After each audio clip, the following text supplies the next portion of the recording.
बिस्मिल्लाहिर्रहमानिर्रहीम। आज के प्रोग्राम के साथ मैं हूं नुसला मलिक।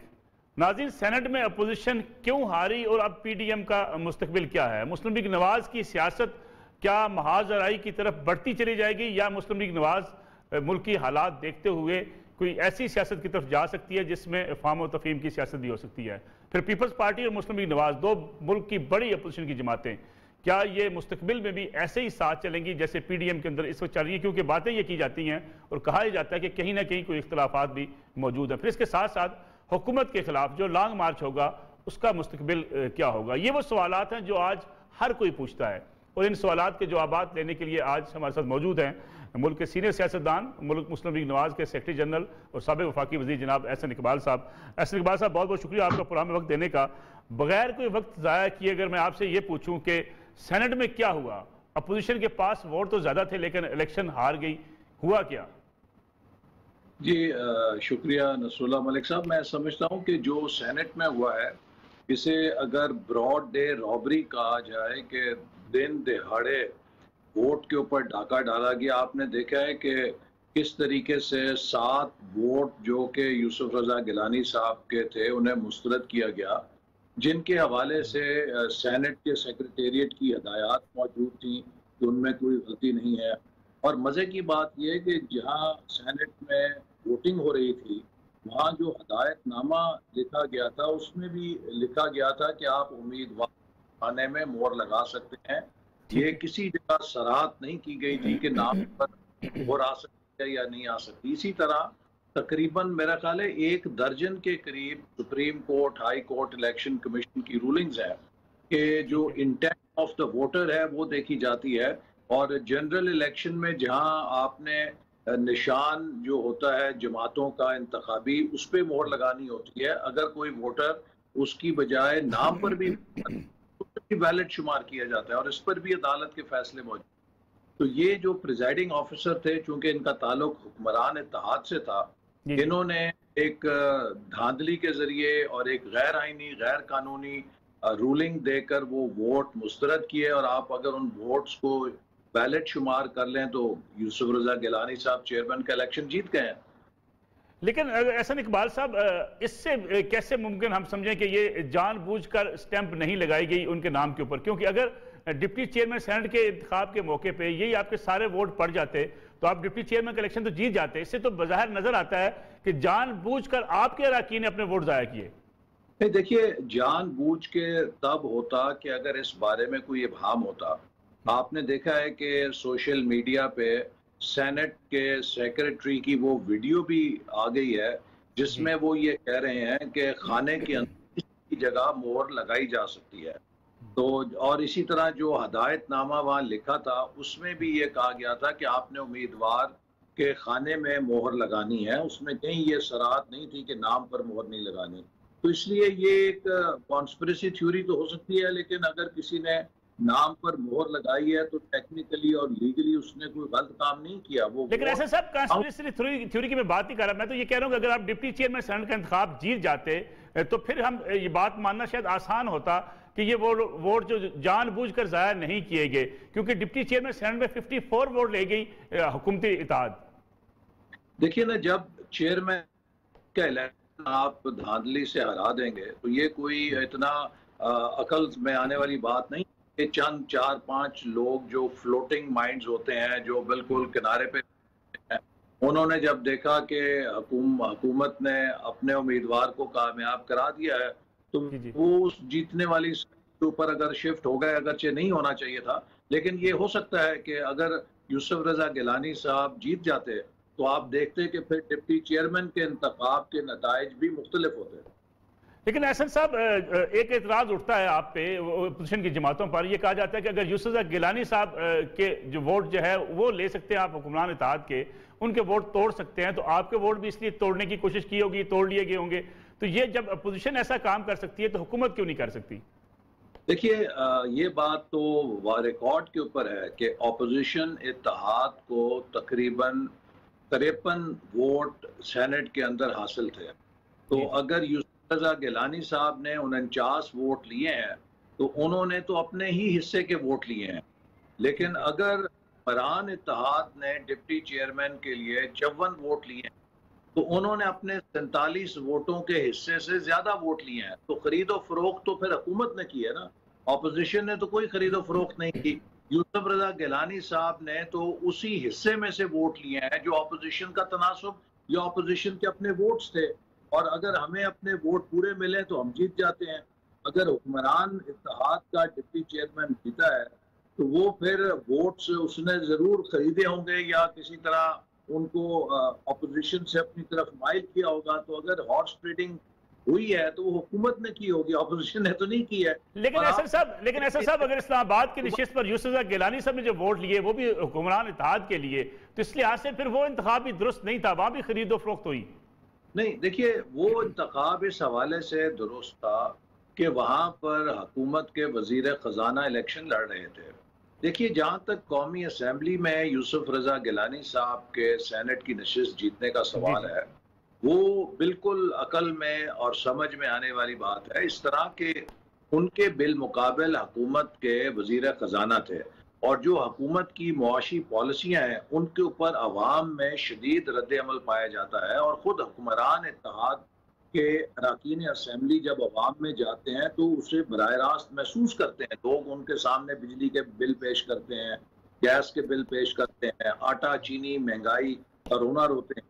तो वो जो इलेक्शन है वो हुकूमत की मुआशी पॉलिसियों पर खुद हुक्मरान इत्तेहाद की जो नाराज़गी है उसका एक शक्ल बन गया और इसलिए वो हारे। वो एक आम कैंडिडेट नहीं थे, वहाँ पर हुकूमत की मुआशी पॉलिसियाँ रेफरेंडम बन गया उनके ऊपर। तो इसलिए वो अगर वोट ना ले सके हफीज शेख साहब। अच्छा, फिर दूसरी बात ये कि खुद हफीज शेख साहब पिछले 3 साल से हुकूमत का हिस्सा है और खुद हुकूमत के जो अरकान हैं उनमें बहुत गम गुस्सा और नाराजगी थी कि उनका किसी के साथ राब्ता नहीं। वो तो कौमी असम्बली के इजलास में भी कभी शरीक नहीं होते। तो अगर हुकूमत से कुछ लोगों ने नाराज होकर वोट उनके खिलाफ दिए हैं तो इसमें कोई खरीदो फरोख्त वाली बात नहीं है। कोई भी अगर उनकी जगह होता तो इसी तरह के नताइज का सामना करता। लेकिन ऐसे सब क्या अपोजिशन को इस बात का एहसास नहीं होता कि जो ओपन बैलेट की बात की जा रही थी, इमरान खान साहब आपसे कह रहे थे कि ओपन बैलेट होगा तो शफाफियत होगी। अगर अपोजिशन का इत्तेहाद ये बात मान जाता तो शायद सेनेट का चेयरमैन और डिप्टी चेयरमैन सेनेट आज अपोजिशन का होता। देखिए, जो ओपन बैलेट की वो बात कर रहे थे वो किसी असूल के ऊपर बात नहीं कर रहे थे। उन्हें ये खतरा था कि जिन लोगों से उन्होंने पैसे पकड़े हुए हैं, और आपने देखा कि पूरे सेनेट के इंतखाब में किसी सियासी जमात के ऊपर उंगली नहीं उठी, ना मुस्लिम लीग नून पे, ना पीपल्स पार्टी पे, ना पीडीएम की किसी जमात पर। मुस्लिम लीग नून को फख्र है कि हमने जितने 5 उम्मीदवार जिताए हैं पांचों के पांचों का ताल्लुक मिडिल क्लास से है। जबकि पीटीआई ने चुन चुन के करोड़पति अरबपतियों को टिकट्स दी हैं। सिंध में खुद पीटीआई के लोगों ने कहा कि 35 करोड़ में टिकट बेचा गया। बलोचिस्तान के अंदर खुद पीटीआई के तंजीम ने कहा कि 70 करोड़ में टिकट बेचा गया। और इतना बुरा मजाक किया गया मलिक साहब कि वो साहब जिनको इमरान खान साहब कह रहे थे कि 70 करोड़ का वो टिकट खरीद रहे हैं, उनको पहले टिकट दिया, फिर उनका टिकट कैंसिल किया, फिर अपने उम्मीदवार को उनके हक में बिठाया, उनको आज़ाद जितवाया और फिर उनको मुस्लिम लीग पीटीआई में शामिल करा लिया। अब सवाल ये है कि ये आप किसको धोखा दे रहे हैं कि पैसों की लेन देन तो आप कर रहे हैं, टिकट तो आप फरोख्त कर रहे हैं, करोड़पति अरबपतियों को तो आप टिकट दे के सेनेट में लेकर आ रहे हैं और आप इल्जाम अपोजिशन के ऊपर लगा रहे हैं। तो ये इमरान खान साहब कोई असूलों पे बात नहीं करते। और हमने ये कहा था कि देखिए, जो इस्लाहात हैं वो पूरे इंतखाबी निज़ाम में दरकार हैं, क्योंकि हमें 2018 में बहुत बड़ा झटका लगा है, हमें बहुत बड़ी कीमत अदा की है, हमसे इलेक्शन चुराया गया है। तो हम जनरल इलेक्शन के अंदर भी इंतखाबी इस्लाहात चाहते हैं। अगर आप वाकई समझते हैं, एक जामे पैकेज बनाएं, उस पैकेज के ऊपर तमाम सियासी जमातों के साथ बैठ के इत्तेफाक राय करें। लेकिन इमरान साहब का मसला ये है कि जहां उनका मफाद होता है उसको तो वो एक असूल बना लेते हैं, लेकिन जहां पे उन्हें लगता है कि मेरा नुकसान होगा वहां पे वो बिल्कुल मुंह मोड़ लेते हैं। तो इस तरह तो फिर आप काम नहीं चला सकते। एहसन इकबाल साहब, जो 7 वोट मुस्तरद हुए हैं उसको पीडीएम कहती है, अपोजिशन इत्तेहाद कहता है कि ये हमारे वोट हैं, वो दुरुस्त करार दिए जाएं। इस लिहाज से जब आप सेनेट के इलेक्शन में मुदाखलत की बात करते हैं, एस्टेब्लिशमेंट की मुदाखलत की बात करते हैं, फिर वो दुरुस्त मालूम नहीं होती। अगर ये आपके वोट सही तरीके से स्टेप लगी है और आप मानते भी ये वोट दुरुस्त स्टेप लगाई गई है, फिर तो आपका कोई वोट इधर उधर नहीं हुआ। देखिए, जहाँ तक मुदाखलत की बात है, आपको मालूम है कि हमने सबूत पेश किया, हमारे वो सेनेटर हजरात, उन्होंने पब्लिकली आके बताया कि उन्हें फ़ोन कॉल्स आती रही हैं। और फिर मलिक साहब, जो सेनेट के इंतखाब के रोज़ सुबह को इस मुल्क में एक इंकशाफ हुआ कि किस तरीके से सेनेट के बूथ, जो इंतखाबी बूथ थे, वहाँ खुफिया कैमरे नस्ब किए गए ताकि उस ट्रांसपेरेंसी को कॉम्प्रोमाइज़ किया जाए। देखिए, हुकूमत जो अमल चाहती थी सुप्रीम कोर्ट से नाकाम हुई। उन्होंने कहा कि खुफिया रायदही होगी, इलेक्शन कमीशन से नाकाम हुए। उन्होंने कहा कि जो काम सुप्रीम कोर्ट और इलेक्शन कमीशन से नहीं हो सका वो 2 टेक्नीशियनों से करवा लो, कैमरे लगा के, तो हम शफाफियत को कॉम्प्रोमाइज़ कर लें। अब आप ये बताइए, ये कोई किसी दूर अफ्तादा ज़िले का एक प्राइमरी स्कूल का पोलिंग स्टेशन नहीं था जहाँ ये कुछ हुआ। ये 7वीं न्यूक्लियर पावर पाकिस्तान के दारुल खिलाफे की पार्लियामेंट का ऐवान बाला था, जिसमें ये तमाशा और ड्रामा लगाया गया। आप बताएं, दुनिया में हमारी क्या इज्जत बनी होगी, हमारी जाग रसाई कैसे हुई होगी कि ये मुल्क अपने आला तरीन इलेक्शन में, जो चेयरमैन सेनेट का इलेक्शन है, उसको भी ढंग से नहीं सकता, वहां पर भी ये चोरी करते हैं। एहसन इकबाल साहब, मुझे छोटी कमर्शियल ब्रेक लेते हैं, कमर्शियल ब्रेक से वापस आएंगे तो ये बात भी आपसे पूछेंगे, अगर वोट मुस्तरद हुए हैं तो फिर मुस्तरद करवाए गए हैं, अगर मुस्तरद जो हुए हैं वो जायज़ वोट थे, तो फिर आप उस पर कैसे कह सकते हैं मुदाखलत हो सकती है? इस पर बात करते हैं आप, शॉर्ट ब्रेक।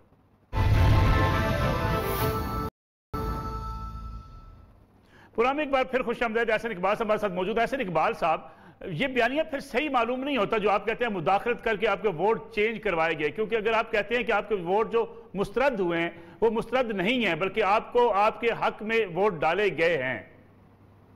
देखिए मलिक साहब, इससे बड़ी मुदाखलत का क्या सबूत होगा कि 7 ऐसे वोट के जिनको एक स्कूल का बच्चा भी रिजेक्ट नहीं कर सकता, प्रिजाइडिंग ऑफिसर ने, जो कि गालिबन खुद वकील भी हैं और वो खुद माजी में स्पीकर भी रह चुके हैं, उन्होंने इंतहाई ढिलाई के साथ उन 7 वोट्स को रिजेक्ट करके दिन दिहाड़े डाका डाल के सादिक संजरानी साहब के हक में नतीजा निकाल दिया। यानी आप ये कहना चाह रहे हैं कि आपके वोटर्स ने दबाव कबूल नहीं किया, लेकिन प्रिजाइडिंग ऑफिसर ने दबाव कबूल किया और आपके वोट मुस्तरद कर दिए?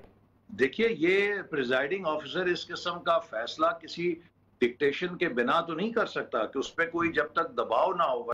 लेकिन जब प्रेसिडेंट ऑफिसर नॉमिनेट हुए तब अपोजिशन इत्तेहाद ने एतराज क्यों नहीं किया? ये सारे एतराजात बाद में सामने आए हैं। देखिए, ये तो उनके कॉन्डक्ट के ऊपर है ना, और मैं समझता हूं कि ये एक बहुत बड़ी बददियानती है। हर रुकने पार्लियामेंट जब हल्फ उठाता है तो वो हल्फ उठाता है आइन का, वो हल्फ पीटीआई का नहीं उठाता, वो इमरान खान से वफादारी का नहीं उठाता, वो हल्फ उठाता है पाकिस्तान के आइन से वफादारी का और अपने कॉन्डक्ट को आइन के मुताबिक चलाने का।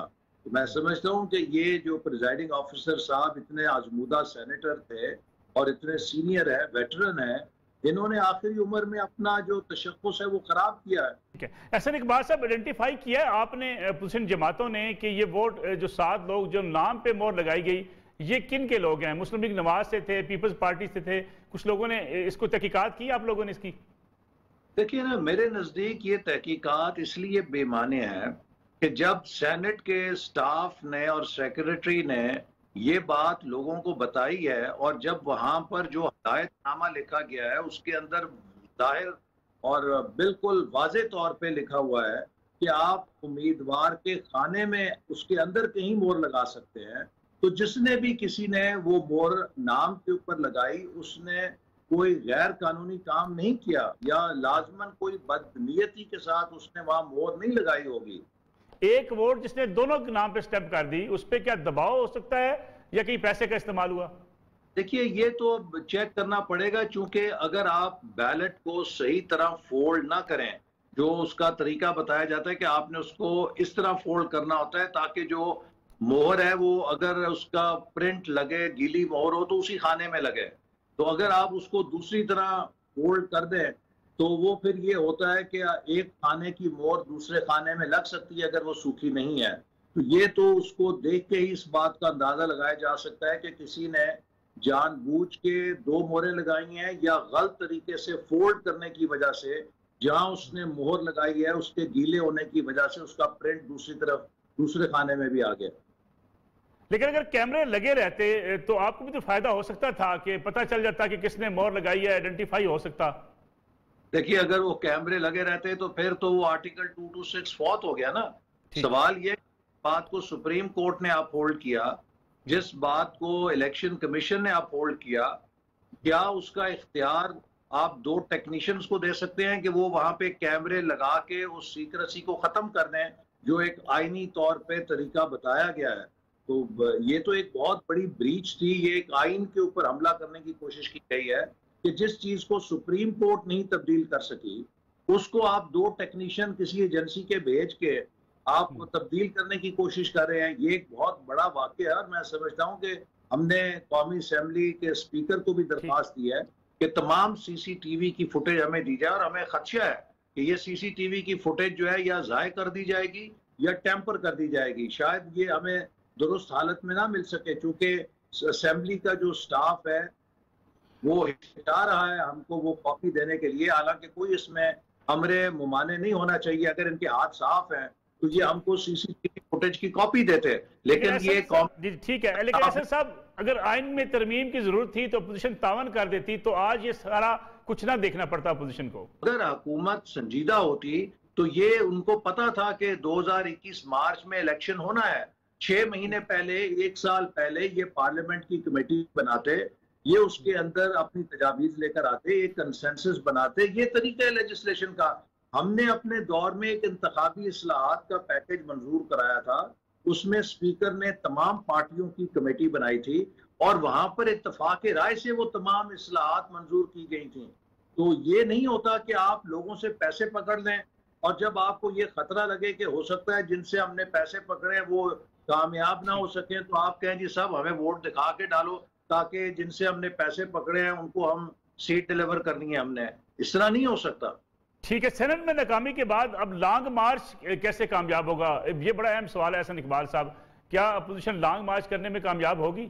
ये जो नारे हैं कि respect our constitution, respect our vote and respect our rights, ये मैं समझता हूँ कि हर कौम के फर्द के लिए बहुत अहमियत इख्तियार कर गए हैं। और ये जो लॉन्ग मार्च है ये किसी जमात का लॉन्ग मार्च नहीं है, ये किसी को हुकूमत से निकालने और लाने का लॉन्ग मार्च नहीं है।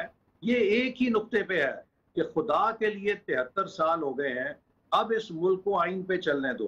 देखिए इंडिया हमसे आगे चला गया, बांग्लादेश आगे चला गया, श्रीलंका आगे चला गया, नेपाल आगे निकल गया, अफगानिस्तान की करेंसी हमसे मजबूत हो गई। हम और कितनी जिल्लत देखना चाहते हैं और कितनी पस्ती देखना चाहते हैं? अब वक्त है कि हम इस मुल्क को जो दुनिया की 7वीं एटमी ताकत है इसको एक मुआशी ताकत बनाएं। और ये मुआशी ताकत उस वक्त तक नहीं बन सकता जब तक इसके सियासी निज़ाम में इस्तेकाम नहीं होगा, जब तक इसकी सियासत मजबूत नहीं होगी। मजबूत सियासत से मजबूत मईशत बनती है और मजबूत मईशत से मजबूत दिफा बनता है। और मैं अक्सर ये कहता हूँ कि मिसाइलों से, टैंकों से, तोपों से मुल्कों का दिफा नहीं होता। आज 21वीं सदी में मुल्क के दिफा की सबसे अहम लाइन उसकी इकोनॉमिक सिक्योरिटी है। अगर इकोनॉमिक सिक्योरिटी नहीं होगी तो आपके जितने मर्जी बम बना लें, जितने मर्जी मिसाइल बना लें, वो सब बेकार चले जाएंगे। फौजों को लड़ाने के लिए भी पैसा चाहिए होता है, फौजों को लड़ाने के लिए तनख्वाहें देने के लिए भी पैसा चाहिए होता है। देखिए ना, आज सब सियासतदानों को ब्लेम करते हैं। आप सर्वे करा लें कि 70 सालों में पाकिस्तान के अंदर बालादस्त कौन रहा है, सियासतदान, अदालतें या एस्टेब्लिशमेंट? हर बच्चा कहेगा 70 साल से ये मुल्क एस्टेब्लिशमेंट के कंट्रोल में है। तो जब गाली देने की बारी आती है, गालियां सारी सियासतदानों को पड़ती हैं। तो ये मजाक अब खत्म होना चाहिए। ठीक है सर, एक छोटी सी कमर्शियल प्रोग्राम में और शामिल करते हैं, प्रोग्राम से ब्रेक के बाद वापस आते हैं। प्रोग्राम में एक बार फिर खुश आमदीद। हसन इकबाल साहब, आप मुल्क की स्टेबिलिटी की बात कर रहे हैं, इकानमी की बात कर रहे हैं, और माशी तौर पे अगर मजबूत मुल्क वो होता है जो किसी एक सिस्टम के तहत चलता रहे। आइन के अंदर हुकूमत की तब्दीली का एक तरीकाकार मौजूद है। अगर अपोजिशन गैर आइनी तरीके से लॉन्ग मार्च से हुकूमत हटाएगी तो क्यास तो और बढ़ेगा, सियासी बहरान और बढ़ेगा, मुल्क को तो नुकसान होगा।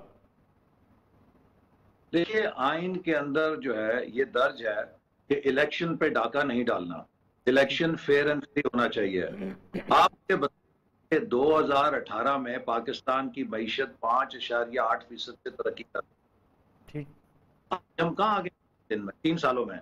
दुनिया में कोई मिसाल नहीं है कि किसी मुल्क की मईशत 2 सालों में 6% पॉइंट्स ग्रोथ के नेगेटिवली फॉल कर जाए, क्रैश कर दिया। तो ये आपकी जो गैर मामूली सूरत हाल है, हमें तो खुशी से 2 साल और चलाएं, लेकिन अगर आप 2 साल इसी तरह बैठे रहे और तबाही का सिलसिला जारी रहा तो खतरा यह है कि 2 साल के बाद कोई वजीर आजम बनने के लिए तैयार नहीं होगा। कौन लोगों से पत्थर और मार खाएगा? लोग तवक्को करेंगे कि अब तो आप तब्दीली लाएं, लेकिन ये डैमेज इतनी गहरी हो जाएगी कि 4-5 साल तक तो आप सिर्फ 2018 की सतह पे वापस आने के लिए मेहनत करके पहुंचेंगे। तो ये एक मर्ज है, इसका अगर हमने इलाज फौरी ना किया तो मुल्क की इकोनॉमी इतने दलदल में धंस जाएगी कि उससे फिर निकालना एक बहुत बड़ा नामुमकिन सा काम हो जाएगा। तो ये चॉइस कोई ऐसी नहीं है कि बहुत अच्छी चॉइस है। हम समझते हैं कि अगर हमने मुल्क के मुस्तकबिल को महफूज करना है तो इस नालायक और नाकाम और नाअहल हुकूमत को घर भेज के एक आज़ाद मुनसिफाना इलेक्शन कराने की जरूरत है। पंजाब जो पाकिस्तान का सबसे बड़ा सूबा है, तमाम तर धांधली के बावजूद मुस्लिम लीग नून नंबर 1 पार्टी आई, हमें हुकूमत नहीं बनाने दी गई। छोटे सूबे गिला करते थे इस मुल्क के अंदर वफाक में कि हमें हमारा हक नहीं मिलता। आज पाकिस्तान का सबसे बड़ा सूबा पुकार रहा है, चीख रहा है कि हमारी कोई सुनी नहीं जा रही, हमें हमारे मैंडेट से महरूम किया गया है। 50,000 से ज्यादा मलिक साहब बल्दियाती नुमाइंदे पंजाब के 2.25 साल हो गए हैं, गैर आईनी तौर पे बरतरफ किए गए हैं। सुप्रीम कोर्ट कह चुकी है कि उनकी बरतरफी गैर आईनी है।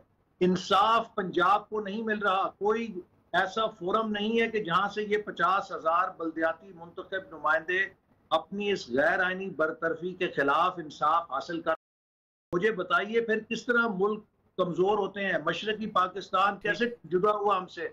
इसी तरह जुदा हुआ ना, हमने उनकी आवाजों को कुचला, हमने उनकी आवाज को नहीं सुना, उनके वोट को पैरों तले रोंदा, तो ये मुल्क टूट जाते हैं फिर इसी तरह। वो लाहौर शहर के जो जिसकी चमक, जिसका उजाला, जिसकी सफाई लोग मिसाल देते थे, तो ये आज पूरे पाकिस्तान के साथ इस किस्म का सलूक हो रहा है। आज सीपैक किधर गया है? वो सीपैक जो पूरी दुनिया को हमारी तरफ मुतवज्जे कर रहा था, आज उसको खत्म कर दिया गया। आज कोई उसकी तरफ देख भी नहीं रहा। सीपैक खत्म कर दिया गया या स्लो हुआ है एहसन साहब? जी, सीपैक पे काम स्लो हुआ है या खत्म कर दिया गया है? सीपैक में सिर्फ वही मंसूबे आहिस्ता आहिस्ता आगे जा रहे हैं जिनको हम शुरू कर गए थे। पिछले 3 सालों में एक भी नया मंसूबा सीपैक का शुरू नहीं हुआ। हमने 2017-18 में 9 इकोनॉमिक जोन्स का चुनाव किया था, क्योंकि 2020 और 2025 के दरमियान सीपैक में सनती कोऑपरेशन का फेज था। हमने 2020 तक इन 9 इकोनॉमिक जोन्स की इंफ्रास्ट्रक्चर को मुकम्मल करना था ताकि यहाँ पर चाइनीज इंडस्ट्री रिलोकेट हो सकती। आज जब हम बात कर रहे हैं तो एक भी इकोनॉमिक जोन का इंफ्रास्ट्रक्चर मुकम्मल नहीं हुआ। 2021 आ गई है, तो आप मुझे बताइए कि कौन जिम्मेदार है इन लैप्सेस का? 40 अरब डॉलर की प्राइवेट इन्वेस्टमेंट आनी थी इन स्पेशल इकोनॉमिक जोन्स में, हमने वो जाय कर दी है। वो हमारे इंतजार में तो नहीं बैठी रहेगी ना, ये तो प्राइवेट सेक्टर है। कोई वियतनाम चली जाएगी, कोई लाओस चली जाएगी, कोई बर्मा चली जाएगी, म्यांमार चली जाएगी, कोई इथोपिया चली जाएगी, और हम अपने इन नाअहली और नालायक हुक्मरानों के हाथों पाकिस्तान के मुस्तकबिल को बर्बाद होता देख रहे हैं। ठीक है, लेकिन सर इकबाल साहब, हमेशा डायलॉग से मसाइल हल होते हैं। आज भी वफाकी वज़ीर इत्तला शबीर फराज साहब ने अपोजिशन को ऑफर की है कि मुल्की मसाइल के लिए हम बातचीत करने को तैयार हैं। अपोजिशन बात क्यों नहीं करना चाहती? देखिए, 3 साल हमने हमेशा हुकूमत को ये समझाने की कोशिश की है। पहला जो खिताब था शहबाज शरीफ साहब का बहैसियत लीडर ऑफ अपोजिशन, उन्होंने कहा कि आइए मिलकर नेशनल चार्टर फॉर इकोनॉमी बनाएं। ठीक है। कि जो मुल्क की मईशत है उसे हम किस तरह सियासत से बालातर रखें। उसका जवाब क्या मिला कि जी आपके पास कोई तजवीज़ है तो स्टैंडिंग कमेटी को दें। फिर ये जवाब आया कि अपोजिशन इसलिए बातचीत की बात करती है कि ये एनआरओ लेना चाहते हैं। हम उस किसी भी एनआरओ पे 100 दफ़ा नहीं, लाख दफ़ा नहीं, करोड़ दफ़ा लानत भेजते हैं। हमें किसी को एनआरओ की जरूरत नहीं। हम मुल्क के मफाद में इनको बताते रहे। देखिए हम हुकूमत में थे ना, तो पीटीआई की हुकूमत केपी में थी, सिंध में पीपल्स पार्टी की हुकूमत, और परवेज खटक साहब कंटेनर पे चढ़ के गाली गलोच किया करते थे। लेकिन जब सुबह ये मिनिस्ट्री ऑफ प्लानिंग में, वाटर एंड पावर में, पेट्रोलियम में जाते थे, इनको इज्जत के साथ बहसीत वजीर आला इनके हक मिलता था, इनकी बात सुनी जाती थी। हमने हाइडल प्रॉफिट 70 अरब रुपए का केपी को अपने दौर में दिया, जबकि केपी हुकूमत है हम पे चढ़ाई कर रही थी। इसी तरह सी पैक के अंदर वजीर आला खैबर पख्तूनख्वा, सिंध, सबको हमने साथ लेके काम किया। थार की जो कोल है, अगर हम इसको वफाकी हुकूमत और सिंध हुकूमत के दरमियान ताउन ना करते तो आज भी ये ख्वाब रहता, 70 साल से ख्वाब रहा है। हमने सी पैक में फंडिंग ला के दी, जिससे सूबा सिंध के अंदर आज थार कोल पाकिस्तान के लिए एक बहुत बड़ा अपॉर्चुनिटी बन गया है। तो हुकूमत, इसी तरह नेशनल एक्शन प्लान है, कराची के अंदर अमन है, सिंध हुकूमत के साथ मिलकर हमने उसको रिस्टोर किया। पूरे मुल्क में दहशत गर्दी हमने सूबाई हुकूमतों के साथ मिलकर काउंटर टेररिज्म जो यूनिट्स हैं उनको बनाया, सेटअप किया और उन ऑपरेशंस को लीड किया। तो बात यह है कि हुक्मरानी जो है वो किसी जिद के साथ नहीं होती, वो नफरतों के साथ। लेकिन एहसन साहब, अगर अब भी चले वक्त जाया हो चुका है, लेकिन अब भी बातचीत करने में हर्ज क्या है? हुकूमत अगर ऑफर कर रही है तो अपोजिशन मिल बैठ के मसाइल से हल निकालने के लिए बैठ जाए। देखिए अब तो हुकूमत के पास कोई अखलाकी या सियासी ताकत नहीं रही है। अब तो ये हुकूमत हवा के अंदर ही कहीं मौजूद है, जमीन पर नहीं है। तो मैं समझता हूँ कि एक ऐसी हुकूमत जिसके ऊपर एक बहुत बड़ा ट्रस्ट डेफिसिट भी है, क्योंकि हमेशा इन्होंने जब भी कोई बात की है और उस बात पर ये कायम नहीं रहे, बल्कि उसको इन्होंने मिस रिप्रेजेंट किया है। तो इस वक्त ऑपोजिशन में बिल्कुल हुकूमत के ऊपर किसी किस्म का एतमाद नहीं है। दूसरी बात यह कि ये हुकूमत अब इररिलेवेंट हो गई है। पाकिस्तान की अवाम तब्दीली देखना चाहते हैं और उनका हमसे यही मुतालबा है कि इस नाअहल हुकूमत को, इस नाकाम हुकूमत को जल्द अज जल्द रुखसत करें, ताकि मुल्क मजीद तबाही से और मुआशी अबतरी से बच सके। एहसन इकबाल साहब, एक तरफ आपकी जो है हुकूमत से लड़ाई है, दूसरी तरफ जो इदारे हैं, मुल्की इदारे, उनके साथ आपकी महाजराई है, जिससे ये तासर पैदा होता है कि इदारों की साख भी खराब होती है और मुस्लिम लीग नवाज को भी इस महाजराई से कोई फायदा हासिल नहीं होता। देखिए हमारी किसी इदारे से लड़ाई नहीं है, हमारी उस रवैये से लड़ाई है जो कि मुल्क की सियासत में गैर आइनी या गैर जमहूरी मुदाखलत के रवैये। हम ये चाहते हैं कि अगर इस मुल्क को हमने मुस्तहकम करना है, ठीक है, तो पाकिस्तान के जनरल्स अपनी एक्सक्लूसिव फोकस पाकिस्तान के बॉर्डर्स और सिक्योरिटी को महफूज करने पे, पाकिस्तान के सियासतदान पाकिस्तान की सियासत और पार्लियामेंट चलाएं, पाकिस्तान के जज हजरात जो हैं वो अवाम को इंसाफ देने के लिए काम करें, पाकिस्तान के ब्यूरोक्रेट्स जो हैं वो मुल्क के निज़ाम को एफिशिएंटली चलाने पर अपनी तवज्जो, पाकिस्तान का प्राइवेट सेक्टर जो है वो अपने एंटरप्राइज से, अपनी इन्वेस्टमेंट से मुल्क की इकॉनमी में रोल प्ले करे, पाकिस्तान का मीडिया जो है वो आज़ादी के साथ, एक जिम्मेदारी के साथ मुल्क में बेलाग गुफ्तगू और बहस वो करे, ताकि पॉलिसी मेकिंग के अंदर कोई अगर कमी है, गलतियां वो उजागर। तो अगर हर कोई अपना अपना काम करे, ये मुल्क जन्नत बन सकता है। मुसीबत ये है कि यहाँ पे अपना काम कोई नहीं करता, दूसरे के काम में टांग अड़ाने का सबको शौक है। इससे 70 साल हमारे ज़ाया हो गए हैं। तो हम ये नहीं कहते कि हम किसी इदारे के खिलाफ हैं, हम कहते हैं कि हर इदारा जो आइन के अंदर दिया गया दायरा है उसमें रह के काम करे। लेकिन ऐसा सब एस्टेब्लिशमेंट तो बार बार कह रही है कि सियासत में कोई मुदाखलत नहीं है, फिर आपको एतमाद क्यों नहीं होता?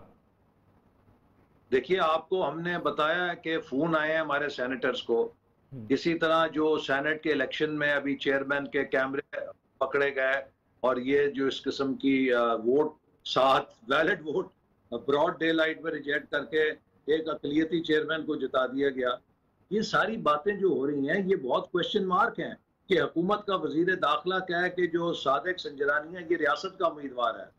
रियासत तो न्यूट्रल होती है, और मैं समझता हूँ कि यही हमारा अलमिया है कि 70 साल में अगर पाकिस्तान की रियासत सियासी एजेंडा से खुद को अलहदा रखती, काफ लीग ना बनाती, पैट्रियट ग्रुप ना बनाती, कन्वेंशन लीग ना बनाती, तो शायद पाकिस्तान अब एक बहुत मुस्तहकम हालत में होता।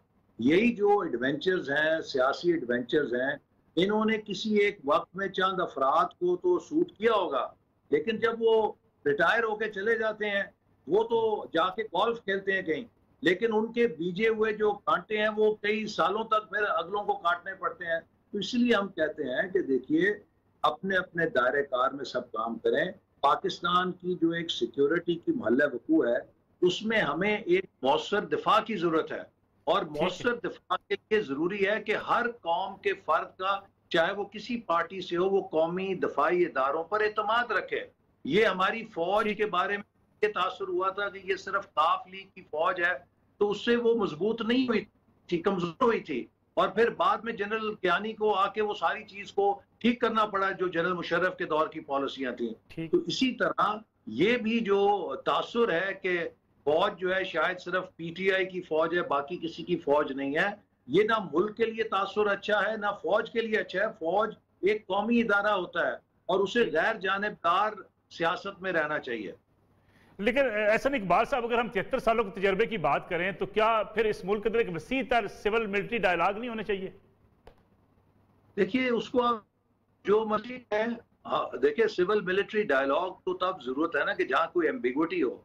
हमारा आइन बहुत वाजे है, हम तो ये नहीं कहते हम किसी से कोई ज्यादा अपने हक से मांग रहे हैं। हम कहते हैं कि हर बंदा, देखिए जो फौजी अफसर है जब पास आउट होता है वो आइन का हल्फ लेता है, जज जब मनसब संभालता है वो आइन का हल्फ लेता है, पार्लियामेंटेरियन जब अपनी मनसब को संभालता है वो आइन का हल्फ लेता है, वजीर आजम या वजीर अपना मनसब संभालता है वो आइन का हल्फ लेता है। तो हम सब ने आइन का जब हल्फ लिया हुआ है तो हम सब इस मुल्क को आइन पे चलाते क्यों नहीं है? असल मसला तो ये है कि हम हल्फ इस तरह उठा लेते हैं कि जैसे ये कोई कागज का टुकड़ा है। असल में तो ये एक बहुत सीक्रेट कॉन्ट्रैक्ट है। अगर इस आइन की बेहुरमती होगी तो ये रियासत की बुनियाद खोखली हो जाएगी, क्योंकि आइन किसी निजाम की एक मैनुअल होता है कि उसको कैसे चलाएंगे तो कामयाब होगा। ठीक है एहसन इकबाल साहब, बहुत बहुत शुक्रिया आपका। प्रोग्राम का वक्त खत्म हो गया। एहसन इकबाल साहब हमारे साथ मौजूद थे, मुस्लिम लीग नवाज के सेक्रेटरी जनरल, साबिक वफाकी वजीर। नाज़रीन, आज का प्रोग्राम था, इंशाल्लाह कल आपकी खिदमत में दोबारा हाजिर होंगे। इजाज़त दीजिए, अल्लाह हाफिज़।